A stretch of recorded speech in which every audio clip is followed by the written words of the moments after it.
आदेश आदेश में एकतानाथ गुरु योगी तुलसीनाथ जी बापू श्री शनिदेव मंदिर भवनाथ तलेटी गिरनार जूनागढ़ गुजरात। कल हमने बात की थी संप्रदाय के विषय में, और हमारा जो संप्रदाय है नाथ संप्रदाय आदि अनादि से ये विद्यमान है। ये संप्रदाय हमारे गुरु गोरक्षनाथ जी चारों युगों में विद्यमान है। तो संप्रदाय, पहले ये संप्रदाय क्यों होते हैं, कारण क्या है?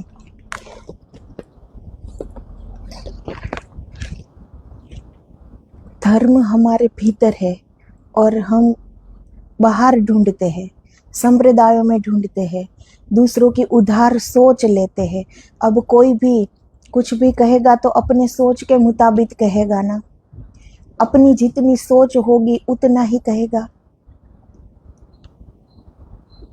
तो सत्य स्वयं से पाना चाहिए। उधार का सत्य हमें और भी उलझन में डाल देता है।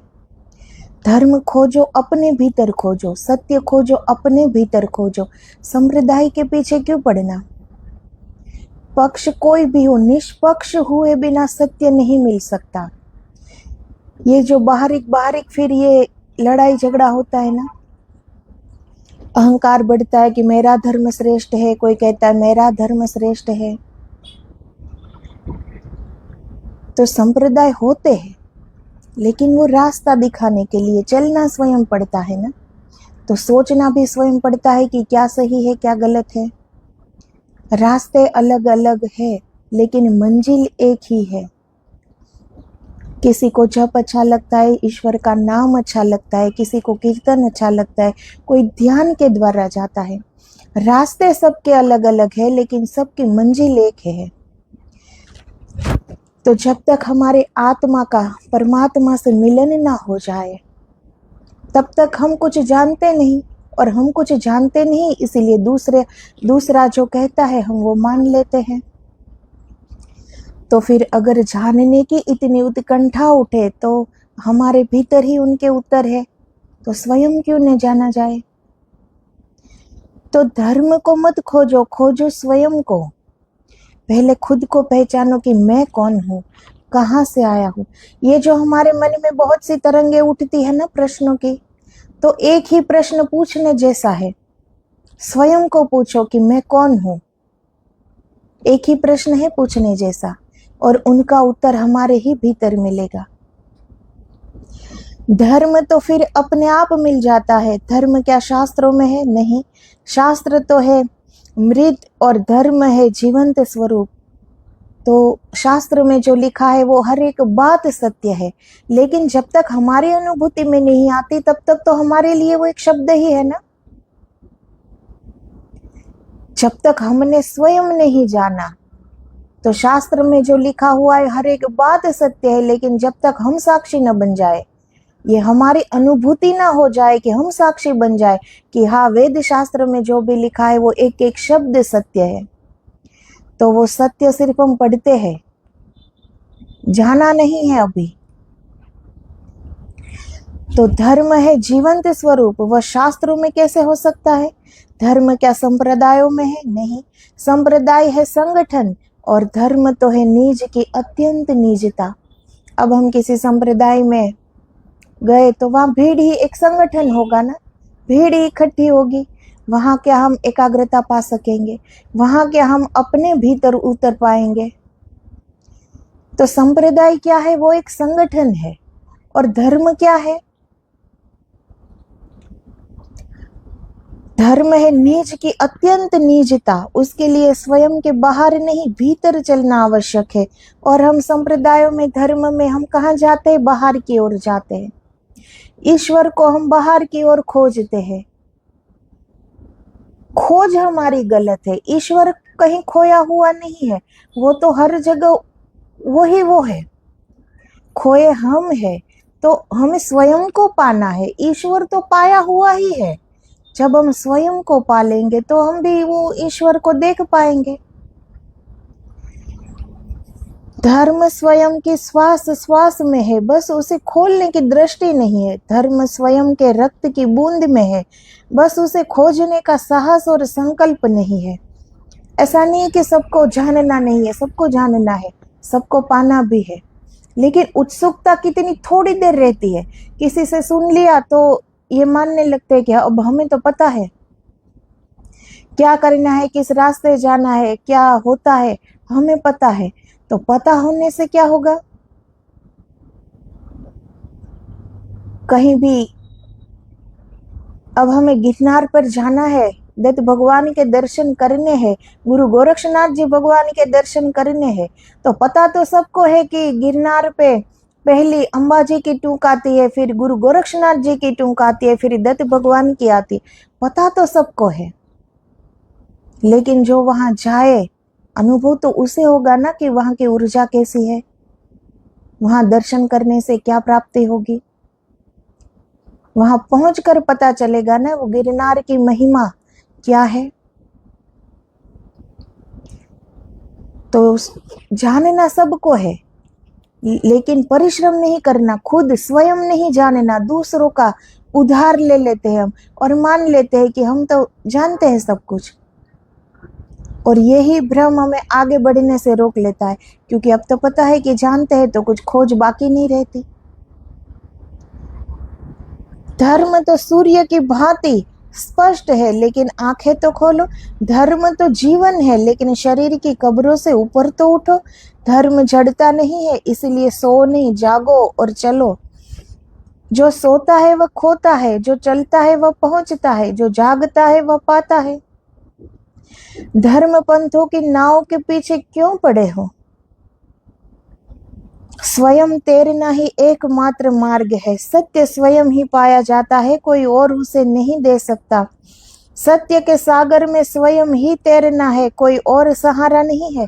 जो सहारे खोजते हैं वे तट पर ही डूब जाते हैं, और जो स्वयं तैरने का साहस करते हैं वे डूब कर भी पहुंच जाते हैं। जो सब पक्ष छोड़ता है वही धर्म का हो सकता है। निष्पक्ष हुए बिना धार्मिक होना असंभव है। धर्म संप्रदाय अंततः धर्म, तो धर्म संप्रदाय अंततः क्या है? एक पक्षी है ना। तो निष्पक्ष हुए बिना हम धर्म को पा नहीं सकते। तो सारे संप्रदाय, सारे देवी देवता क्या है? एको हम बहुश्याम, एक में से ही अनेक हुए हैं।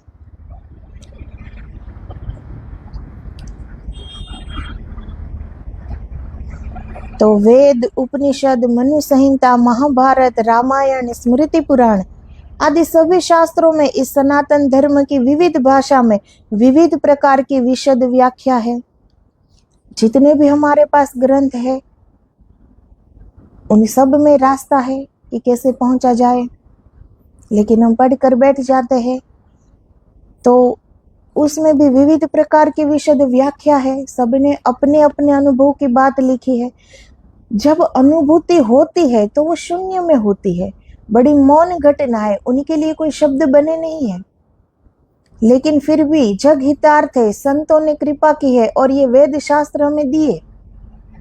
तो जिसको जैसा शब्द पिरो ना आया उसी तरह उन्होंने लिखा है।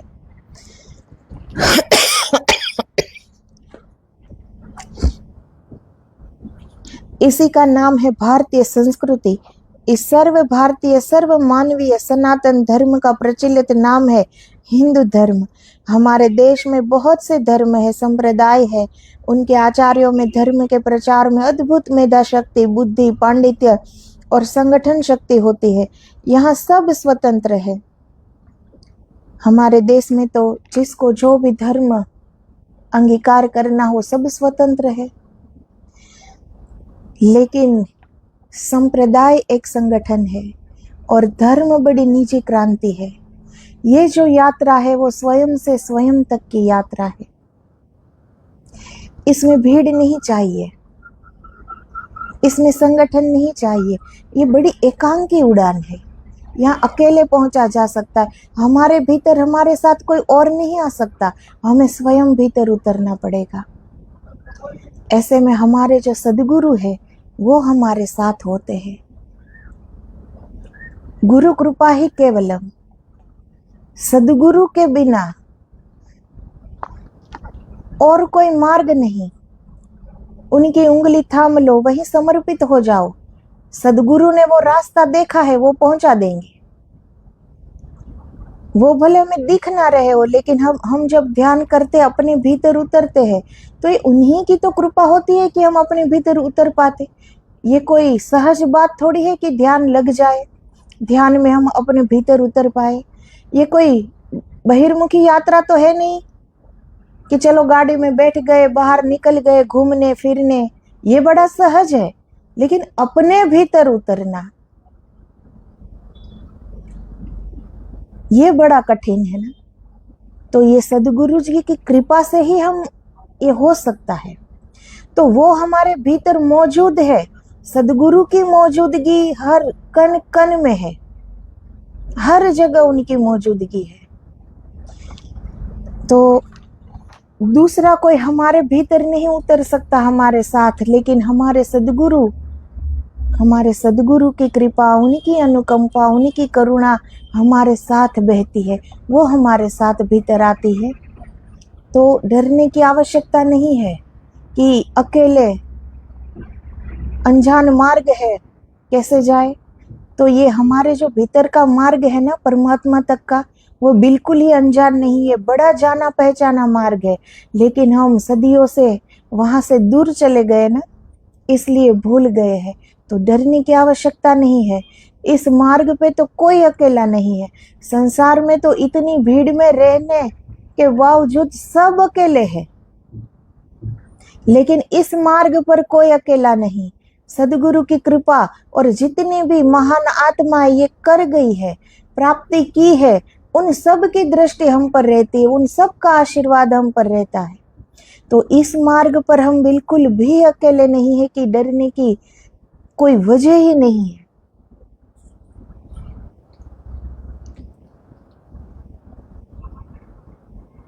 तो जिसको जो धर्म, जो संप्रदाय अच्छा लगे, उस राह से अध्यात्म की ओर उड़ान भरते हैं। इस सारे संप्रदायों में एक नाथ संप्रदाय, जिसका ज्यादा प्रचार प्रसार नहीं है, इसके योगियों योग और अंतर्मुखी साधना करते हैं। सारे धर्म, जितने भी धर्म है, सारे धर्म का प्रचार प्रसार है, सबको पता होता है। ऐसे बहुत से कम लोग होंगे जिसे गोरक्षनाथ जी के विषय में कुछ पता हो। इनका ज्यादा प्रचार प्रसार नहीं है, क्योंकि नाथ संप्रदाय के जो योगी होते हैं, उनकी अंतर्मुखी साधना होती है। आदि अनादि से ये संप्रदाय विद्यमान है। ये संप्रदाय शिव स्वरूप आदिनाथ से शुरू हुआ है। मायापति मच्छेंद्र नाथ जी के शिष्य गुरु गोरक्षनाथ जी, जो स्वयं शिवावतार है, ये गोरक्षनाथ जी ब्रह्मांड की 3 अवस्था कारक सृष्टि स्थिति 3 देवों के स्वरूप है, और असंख्य ब्रह्मांडों का कर्ता भरता संहार करता है। वो एक रस होने पर भी नित्य नवीन प्रतीत होते हैं। वो हर समय परम पुनीत उज्जवलती बाल स्वरूप में रहते हैं। तो ये गोरक्षनाथ जी का परिचय है। ये कर्ता भरता संहार करता शिव स्वरूप है। तो ये शिव जी का ही अवतार है गुरु गोरक्षनाथ जी, और मच्छेंद्र नाथ जी के शिष्य है। अब स्वयं ईश्वर भी जब इस धरती पर आते हैं, तो वो भी गुरु धारण करते हैं। अब उन्हें क्या आवश्यकता है? वो तो स्वयं परम पुंज है, वो तो स्वयं परमात्मा है। तो जब भी कोई अवतार लेके आते हैं, तो वो हमें जीकर सिखाते हैं कि क्या आवश्यकता है, क्या करना चाहिए, कैसे जीना चाहिए, कैसे पहला कदम उठाना चाहिए, किस तरह मंजिल की ओर आगे बढ़ना चाहिए। ये स्वयं भी ऐसा करके दिखाते हैं हमें।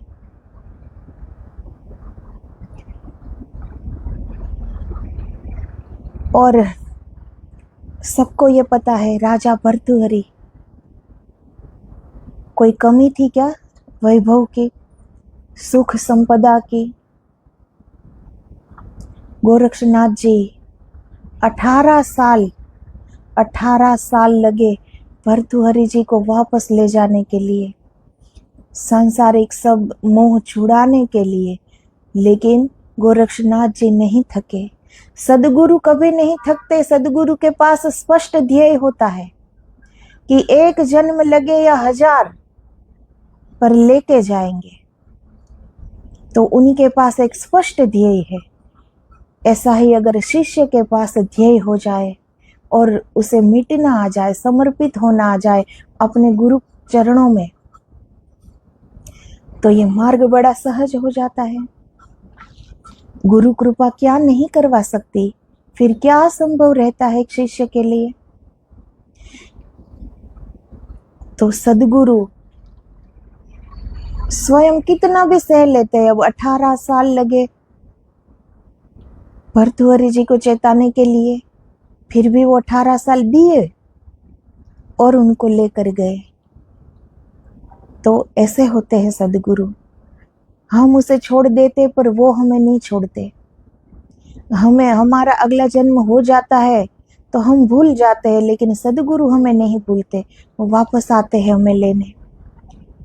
वो बेखबर नहीं है, वो अपनी फर्ज निभाना कभी नहीं छोड़ते। तो हमारा भी ऐसा दृढ़ संकल्प हो, हमारा मैंपन मिट जाए, हमारा अहंकार मिट जाए, गुरु चरणों में समर्पित हो जाए। गुरु ने वो रास्ता देखा है, ऐसी अडिग श्रद्धा हो अंदर, तो बस उनकी उंगली थामे आगे बढ़ते रहो। ये ठोस पदार्थों से भी ठोसतम अर्थात सबसे निकट है। अछेद्य, अभेद्य, अवध्य, अजर, अमर उनका शरीर है। अब गुरु गोरक्षनाथ जी चारों युगों में विद्यमान है।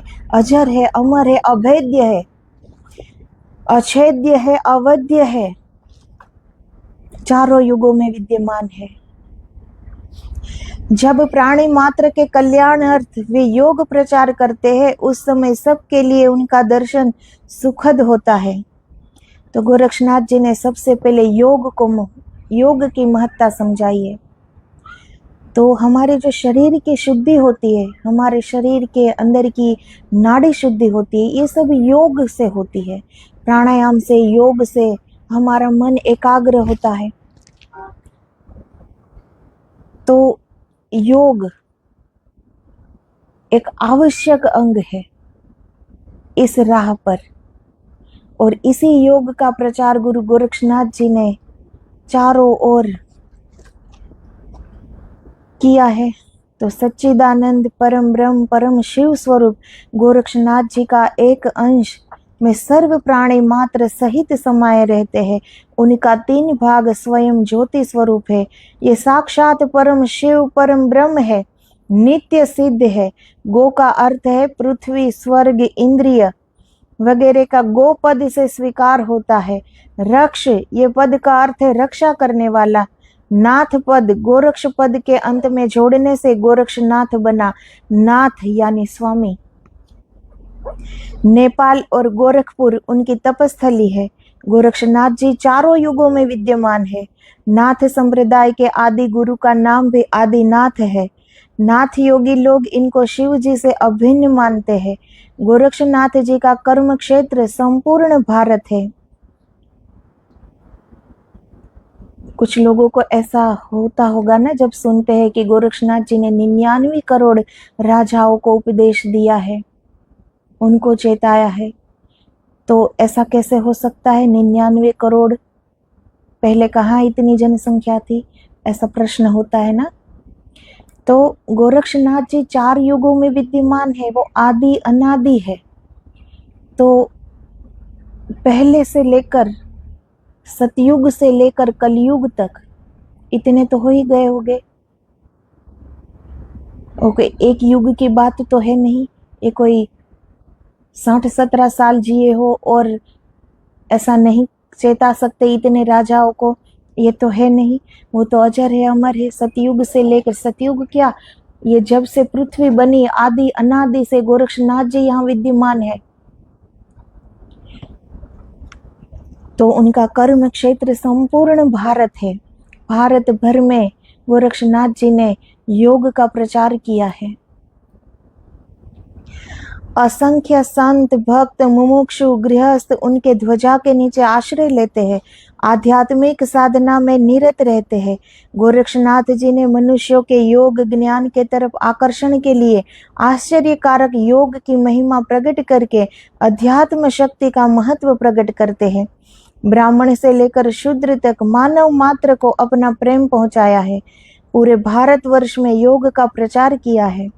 बंगाली भाषा में बंग साहित्य नाम के ग्रंथ में से भगवान गोरक्षनाथ जी का अति उज्जवल महान उदार चरित्र के विषय में अपूर्व ग्रंथ आदि युग में रचाया गोरक्ष विजय नाम का अपूर्व ग्रंथ से बनाया। गोरक्षनाथ योगी का चरित्र शरद काल के समान शुभ है। योग के उपदेश देते पुस्तक जैसे कि गोरक्ष संहिता, गोरक्ष कल्प, गोरक्ष बोध, गोरक्ष योग मंजरी, गोरक्ष शतक, हठ योग प्रदीपिका, गोरक्ष सहस्त्र, योग चिंतामणि, योग महिमा, गोरखवाणी, विवेक मार्तंड, योग बीज, अमनस्क योग जैसे ग्रंथों की रचना और भी अनेक ग्रंथों की रचना गोरक्षनाथ जी ने की है। तो ये जो ग्रंथ है ये बड़े प्रचलित ग्रंथ है और भी ग्रंथ की रचना गुरु गोरक्षनाथ जी ने की है, जिसमें योग, प्राणायाम, अद्वैत, ध्यान, समाधि की उच्च स्थिति कैसे प्राप्त हो ये मार्गदर्शन है, जिसमें सिद्ध सिद्धांत पद्धति ये मूल ग्रंथ है। महायोगी गोरक्षनाथ ने अपनी भाषा रचना शिष्ट पुराण में चित्त की चंचलता को सबसे बड़ा रोग कहा है। तो हमारा मन जितना चंचल रहेगा, ना योग कर पाएंगे ना ध्यान कर पाएंगे। इसमें तो बड़ी एकाग्रता होना चाहिए। बड़ा ही चंचल मन हो कि एक पल भी मन रुकता ना हो, कभी उधर कभी इधर, तो उनके लिए बड़ा ही दुर्लभ हो जाता है, बड़ा कठिन हो जाता है फिर अंदर भीतर उतरना। तो गोरक्षनाथ जी ने शिष्ट पुराण ये उनका ग्रंथ है, उसमें चित्त की चंचलता को सबसे बड़ा रोग कहा है और है ही। निरंजन तत्व की अपरोक्षानुभूति की, आत्म निरंजन तत्व की अपरोक्षानुभूति की ही आत्मज्ञान की चरम परिणति महायोग ज्ञान है। तो ये जो हम योगासन करते हैं, प्राणायाम करते हैं, योग करते हैं, इसे तो कहते ही है। इससे बाहरी शरीर शुद्धि हमारी होती है, मन एकाग्र होता है, लेकिन योग आत्मा और परमात्मा का जब मिलन हो जाता है इसे योग कहते हैं। तो योग के द्वारा हमारा मन एकाग्र होता है, धीरे धीरे हम अपने भीतर उतरते हैं, धीरे धीरे परमात्मा की झलक दिखना शुरू होती है, धीरे धीरे शरीर भाव मन भाव छूटता जाता है, आत्म भाव धीरे धीरे आने लगता है और उसी आत्मा का परमात्मा से मिलन हो जाना, इसे कहते हैं योग। तो यही महायोग ज्ञान है कि हमारा मैंपन मिट गया, आत्मा परमात्मा में लीन हो गई। जैसे एक बूंद सागर में मिल जाती है, फिर वो बूंद नहीं रहती, फिर वो भी महासागर का पर्याय बन जाती है। वैसे ही हमारी आत्मा परमात्मा में मिल गई तो स्वयं परमात्मा रूप ही बन गए। फिर हमारा मैंपन तो है नहीं। अभी जो अज्ञानता में हमने अपने आप को जो ये अलग खड़ा कर दिया है कि ये मैं हूँ, ये भाव छूट जाता है योग करते करते और ध्यान करते करते आत्मा परमात्मा में विलीन हो जाती है। तो आत्मा तो सदैव से मुक्त है, स्वतंत्र है। तो आनंद हमारा स्वभाव है और मुक्ति भी हमारा स्वभाव है। हम मुक्त होने के लिए ही आए हैं और हमारी आत्मा परम मुक्त है, परम स्वतंत्र है। ये जो बंधन है ये हमारे मन के बंधन है, ये कोई ईश्वर ने दिए हुए बंधन नहीं है, ये हमने बांधे हैं, ये हम स्वयं बंध गए हैं। तो स्वयं का बांधा हुआ स्वयं को ही छोड़ना पड़ेगा और कोई रास्ता तो है नहीं। तो स्वयं मेहनत करनी पड़ेगी, स्वयं भीतर उतरना पड़ेगा, स्वयं देखना होगा। शिव गोरक्ष महायोग गोरक्षनाथ जी ने अपने सिद्ध मत में साधना की सिद्धि की पृष्ठभूमि में मन की अमनस्कता उन्मनीकरण पर अत्यधिक बल दिया है और इस उन्मनी अवस्था कैवल्य स्वरूपिणी ज्योति अथवा अलख निरंजन के साक्षात्कार के रहस्य की अनुभूति पिंड में साम्य रहस्य सिद्धांत के स्तर पर की है। जितना भी इस ब्रह्मांड में है, पूरे ब्रह्मांड में जितना भी है उतना ही हमारे पिंड में है। बाहर की दुनिया तो हम देख लेते हैं, लेकिन भीतर का ये खजाना चुक जाते हैं हम। बाहर जो दिखता है वो इन आंखों से दिख जाता है, प्रत्यक्ष है, लेकिन भीतर जब उतरते हैं तो इस चर्म की आंख से कुछ नहीं दिखेगा। अंदर चर्म चक्षु से दुनिया दिख सकती है, लेकिन भीतर नहीं देख सकते इस चक्षु से। तो जितना भी ब्रह्मांड में है उतना हमारे पिंड में है, गुरु गोरक्षनाथ जी ने कहा है। हमारे सिद्धामृत मार्ग अथवा नाथ योग में यही चरम प्रतिपाद्य परम उत्कृष्ट सिद्धांत है। इस सिद्धांत का प्राण है द्वैताद्वैत विवर्जितवाद। यह सिद्धांत अद्वैतोपरि सदानंद देवता की अपरोक्षानुभूति का पोषण करता है। यह नाथ योग का गुह्यतम मर्म है। गोरक्षनाथ जी की विज्ञप्ति है कि शून्य निरंजन परम पद परम शिव ही निरंजन है। इस नाथ संप्रदाय में 12 पंथ है। सत्यनाथ, राम, धर्मनाथ, पाव, पागल, रावल, कपलानी, गंगनाथी, नटेश्वरी, आई पंथ, भर्तुहरी, वैराग्य, मनमाथी। इस पंथ के सारे योगी गंभीर होते हैं। वे यत्र तत्र इधर उधर अपने अध्यात्म ज्ञान अथवा योग सिद्ध जीवन का प्रचार करते नहीं फिरते। जो आत्मज्ञान से पूर्ण है वे शांत रहते हैं। योग सिद्ध पुरुष वाद विवाद कर अपनी शांति भंग नहीं करते हैं। तो नाथ संप्रदाय में ये 12 पंथ है और ये 12 पंथ के जो योगी है बड़े अंतर्मुखी है, अंतर्मुखी साधना करते हैं। भीतर की ओर अपनी यात्रा होती है, बाहर की ओर नहीं। इसलिए वो जानते हैं कि ये वाद विवाद, ये प्रश्न, ये तर्क, ये सब वृथा है। अपने ही अंदर सारे उत्तर है, पूरे जीवन का उत्तर है अपने ही भीतर। और जो भीतर उतरता है वो उत्तर पा लेता है, सब कुछ पा लेता है। ईश्वर ने हमें बिना मांगे कितना भरपूर किया है, कितनी पूंजी दी है। भीतर देखेंगे तो पता चलेगा ना। वे तो सिद्धों के मिलने पर आत्मज्ञान की चर्चा करते हैं, परस्पर एक दूसरे के आत्मबोधामृत का रसास्वादन कर संतुष्ट होते हैं। तो सिद्धों से सिद्ध मिले जब, वो तभी बोलते हैं। और बोलना भी शब्दों से नहीं होता, ये बड़ी मौन में होता है, जो सिर्फ सिद्ध ही जान सकते हैं। सिद्ध से सिद्ध मिले, वहां शब्द की आवश्यकता नहीं रहती, वहां मौन में ही बातें हो जाती है। तो जो वो जानते हैं वो दूसरा नहीं जानता, तो उससे वाद विवाद या उससे कुछ बात करने से क्या फर्क पड़ेगा। जब सामने वाला कुछ जानता ही नहीं तो उससे वो क्या बात करे। इसीलिए जब सिद्ध से सिद्ध मिलते हैं तो शब्द की आवश्यकता नहीं रहती, ऐसे ही वो बातें कर लेते हैं और परमानंद का अनुभव करते हैं। गोरक्षनाथ जी प्रत्येक शरीर में विद्यमान होकर आत्मज्ञान का उपदेश करते हैं। उनके द्वारा उपदृष्टि योग ज्ञान प्राप्ति का परम फल योगाभ्यास से परिपक्व शरीर में फलित होता है।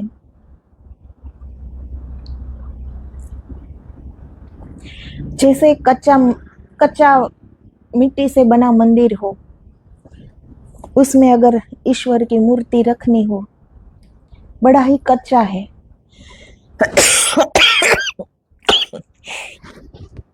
मूर्ति का वजन भी सहन न पाए, इतना कच्चा, तो क्या वहां मूर्ति रख सकते हैं? पता ही लगेगा ना कि टूट जाएगा ये। इसी तरह योगाभ्यास के द्वारा अगर हमारा शरीर उस काबिल न बने, परिपक्व शरीर में ही ये सब फलित होता है, ये ज्ञान। अन्यथा हमारे शरीर की इतनी शक्ति नहीं है, क्योंकि हमारी ऊर्जा हमने बहुत व्यय की है चारों ओर। जन्म से लेकर जब हम समझने लगे तब से लेकर अब तक हम अपनी ऊर्जा को व्यय ही करते रहते हैं ना। बोलने में कितनी ऊर्जा जाती है, देखने में, सोचने में तो बहुत ऊर्जा जाती है। मन के वेग से बैठे इधर है और कहीं कहाँ का कहाँ पहुंच जाते हैं। तो क्या हम ऐसे ही वहां पहुंच गए? इसमें हमारी ऊर्जा लगी है, दिख नहीं रही है ना, इसलिए किसी को अफसोस नहीं होता कि इसमें क्या है, बैठे बैठे कहीं भी चले जाओ। लेकिन इसमें हमारी ऊर्जा व्यय होती है।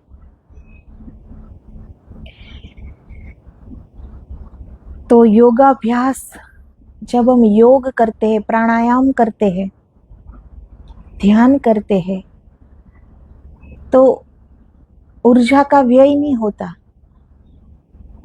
उल्टा ऊर्जा का स्रोत हमारे भीतर कहाँ है उसका पता लग जाता है। फिर हम ऊर्जा का व्यय नहीं करना भी चाहे तो नहीं हो सकता। फिर धीरे धीरे हमारी सारी सोच गिरने लगती है, हमारा सारा अहंकार गिरने लगता है। फिर हम अगर बैठे हैं तो अपने भीतर की ओर जाएंगे, बाहर की ओर हमारा मन नहीं जाएगा। अपने आप एकाग्र होने लगेंगे, ऊर्जा का व्यय नहीं होगा। और उस समग्र ऊर्जा के साथ अगर हम अपने भीतर गए तो क्या नहीं पा सकते, क्या नहीं देख सकते। तो ये सब योगाभ्यास से परिपक्व शरीर में फलित होता है। यह योग साधना रहित शरीर में स्थिर नहीं रह सकता है। जिस तरह मिट्टी के कच्चे घड़े में पानी नहीं ठहरता, वह बह जाता है, इसी तरह अपरिपक्व शरीर जरा, रोग आदि विकारों से जर्जर हो जाता है, उसमें ब्रह्म ज्ञान नहीं पच पाता। तो इसलिए कहते हैं भक्ति बचपन की है। लोग कहते हैं ना, अभी कोई समय है ईश्वर की भक्ति करने का, अभी कहाँ समय है, फिर जब बूढ़े हो गए तब करेंगे। तो क्या सबको पता है कि बूढ़े हो गए ही? सबको क्या पता है कि हमारा आयुष्य कितना है, आखिरी सांस कब है? ये किसी को नहीं पता। लेकिन ये हमारी सहूलियत, हम बड़े समझदार हैं, हमारी सहूलियत के हिसाब से हम कह देते हैं कि अभी थोड़ी समय है भक्ति करने का, अभी हम बूढ़े हो गए तब भक्ति करेंगे। जो पहले से ही नहीं हुआ वो बाद में कैसे होगा? जो अभी नहीं हो रहा वो कल कैसे होगा? जैसे आज आलस्य हो रही है तो कल भी होगी। कल हम कोई बदलने वाले तो है नहीं। उल्टा जब बूढ़े होते हैं तो शरीर जर्जर हो जाता है, रोगों से ग्रस्त हो जाता है, फिर ईश्वर तरफ कहाँ ध्यान लगता है? फिर तो शरीर की तरफ ध्यान लगता है कि ये दुखता है, यहाँ दर्द होता है, ये हुआ वो हुआ। तो मनुष्य शरीर मिला ही इसीलिए है कि हम स्वयं को पहचान ले और अपने सच्चे घर हम चले जाए। मोक्ष इसे नहीं कहते कि हमारी मृत्यु हो गई और फिर हमें जन्म न लेना पड़े, उसे मोक्ष इसे नहीं कहते। मोक्ष की अनुभूति, मोक्ष का अनुभव जीते जी करना होता है। जीवित रहते हुए मुक्त हो जाना, सारे बंधनों से मुक्त, अपने अहंकार से मुक्त। तो हम उसी अंश के अंशी है, लेकिन अंशी क्यों रहे? पूरे क्यों न हो जाए, पूर्ण क्यों न हो जाए, उसी परमात्मा में मिल क्यों न जाए और उन्हीं का रूप क्यों न बन जाए?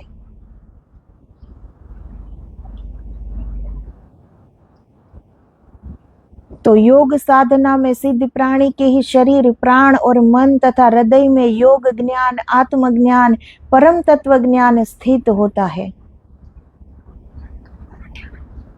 जो योग करता है, प्राणायाम करता है, उत्कंठा है कुछ पाने की, उत्सुकता है, ऐसी दो चार पल की नहीं, सच में कुछ प्राप्त करना है, वो अपनी आलस्य छोड़ देगा और योगाभ्यास करेगा, परिश्रम करेगा। तो फल तो मिलता ही है। तो ऐसे लोगों के हृदय में ही योग ज्ञान, आत्मज्ञान, परम तत्व ज्ञान स्थित होता है।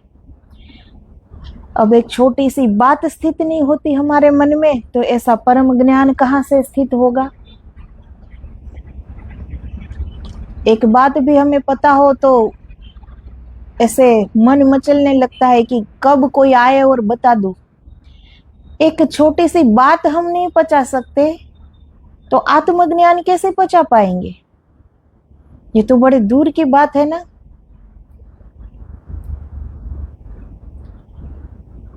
तो जिसके अंदर ये स्थिरता आती है वो ही पचा पाता है आत्मज्ञान।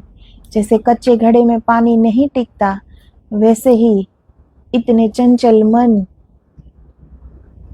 में, कुछ चंचल मन के साथ अगर हम बह रहे हैं तो कुछ भी प्राप्ति नहीं कर सकते, कुछ भी नहीं। इसीलिए स्थिरता, जीवन में इतनी स्थिरता लानी चाहिए, कोशिश करनी चाहिए। हमारा जीवन हम जैसे बनाना चाहिए वैसे बना सकते हैं, लेकिन हमारा उस तरफ ध्यान नहीं है। इसीलिए ध्यान ऐसा नहीं कि पद्मासन लगाकर बैठ जाओ, उसे ही ध्यान कहते हैं। पहले अपनी ओर ध्यान लगाओ कि कहाँ कहाँ कमी आती है, हम कैसे हैं, कितने दोष है हमारे में, कितनी घड़ी हम चुप बैठ सकते हैं। अपने भीतर उतरने की कोशिश करें। तो पहले अपना अवलोकन करें, बाहर से दृष्टि अपनी ओर लाए, तब कुछ हो सकता है। धीरे धीरे बाहर से दृष्टि हटे तो एकाग्रता बढ़ेगी। तो दूसरों के जीवन में जितना भी हम झांकते हैं ना, उतना अगर हम हमारे भीतर झांक लेना तो बहुत कुछ पा सकते हैं हम। यही गुरु गोरक्षनाथ जी का ज्ञान है कि अंतर्मुखी हो जाओ, अंतर्मुखी साधना करो। हमारे हाथ में क्या है? ये क्या पूरा संसार हम चला रहे हैं? तो दूसरे क्या कर रहे हैं ये देखना क्या हमारा काम है? तो दूसरे से दृष्टि हटाओ, अपने पर लाओ, तभी होगा ये। तो आगे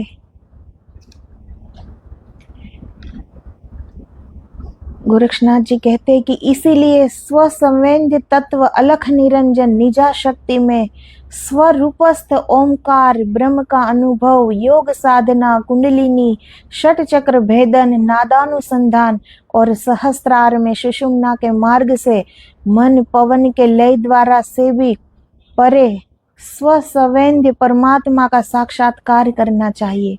ये जो हम कुंडलिनी शक्ति कहते हैं ना, तो ये मूलाधार से सारे चक्र छेदन भेदन करके जब हमारी ऊर्जा ऊर्ध्वगामी होकर सहस्त्रार में पहुंचती है,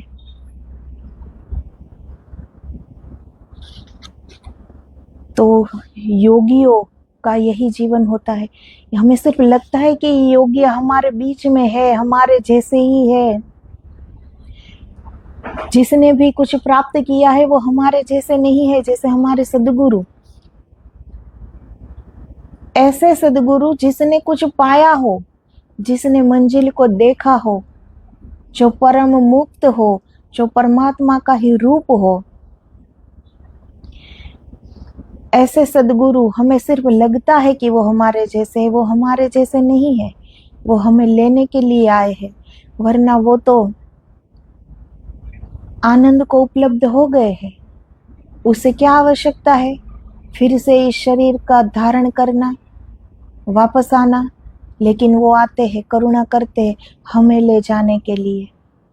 तो जब हम ध्यान में धीरे धीरे भीतर उतरते हैं तो हमारी कुंडलिनी शक्ति ऊर्ध्वगामी होती है और सहस्त्रार तक पहुंचती है।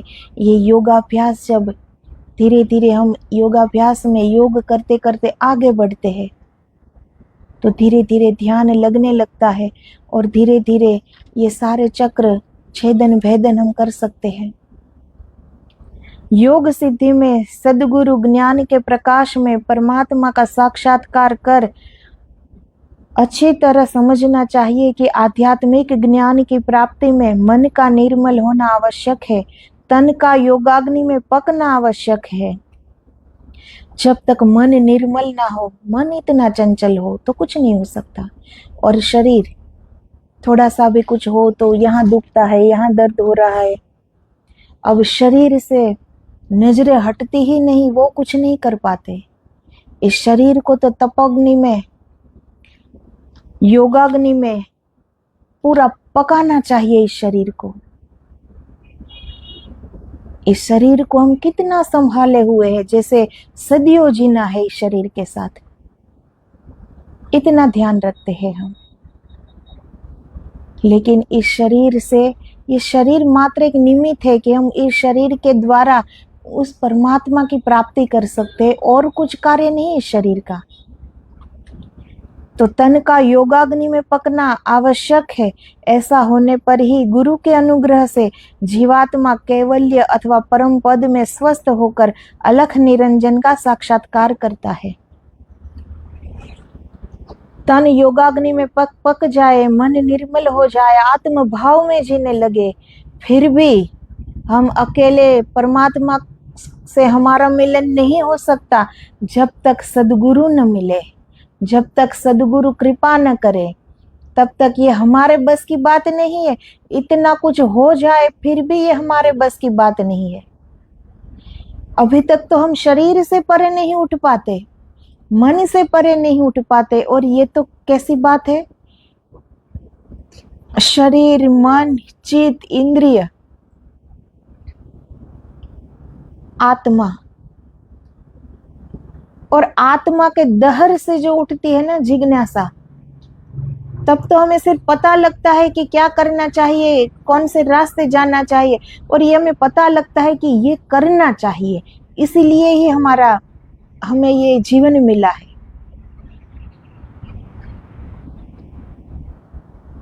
तो कहाँ तक पहुंचना पड़ता है, सिर्फ जिज्ञासा तब उठती है।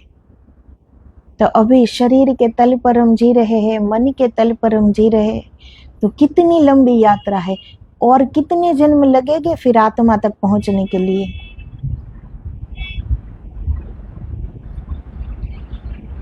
तो ये गुरु जी के अनुग्रह से जीवात्मा कैवल्य अथवा परम पद में स्वस्थ होकर अलख निरंजन का साक्षात्कार करता है। सब कुछ, इतना कुछ कर लेने के बावजूद सद्गुरु हमें वहां पहुंचाते हैं। ये सद्गुरु के दर्पण में ही हम अपने आप को पा सकते हैं, दूसरा कोई दर्पण नहीं होता। ये हम अपने सद्गुरु के दर्पण में स्वयं को पाते हैं, और ये सद्गुरु ही है जो हमारे साथ, हमारे भीतर आते हैं और आत्मा को परमात्मा में समाहित कर देते हैं। तो आदेश, जय गुरुदेव, जय गिरनारी।